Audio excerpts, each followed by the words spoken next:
السلام عليكم ورحمة الله وبركاته. معكم حمادة. النهاردة هنركب في هونداي كاريتا كاميرا دبل بيز 360 درجة. 360 درجة، ادي الكاميرا اهي. 360 درجة يعني زاوية عريضة. ده الكابل كهرباء، كابل الصورة. هنركبها في المنطقة دي اهي عشان تبقى بعيدة عن زرار الشنطة. تمام. نبص مع بعضنا بقى الكابل هيعدي ازاي. ادي الكاميرا اهي، قفلنا بقفزان والكابل معدي مع الضفيرة. وادي الكاميرا اهي بعد ما ركبت.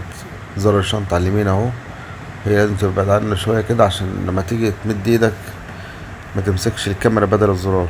تمام. وادي الكابل اهو معدي في الضفيرة اهو. هينزل من تحت هنا، شايفين اهو. هينزل من تحت يخش من جوه السقف، يروح معايا لغاية قدام لغاية الكاسيت. احنا كده قفلناه جوه الضفيرة. خلي بالكم الكابل يتحط جوه الضفيرة يقعد معاك ويعيش معاك، الكابل ما يبص ابدا. هنمشيه من السقف لغاية الطابلوه قدام. تمام. ادي احنا بنعديها اهو.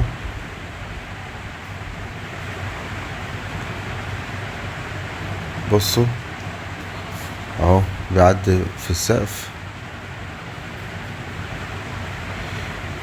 اهو، يفضل ماشي معايا لغاية قدام زي ما انتم شايفين كده.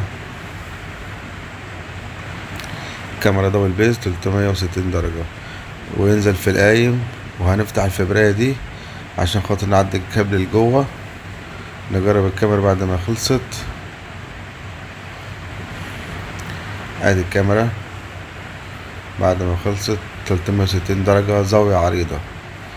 معنى كلمة 360 درجة يعني بتجيب زاوية عريضة في هونداي كاريتا. كان معكم حمادة دي جي.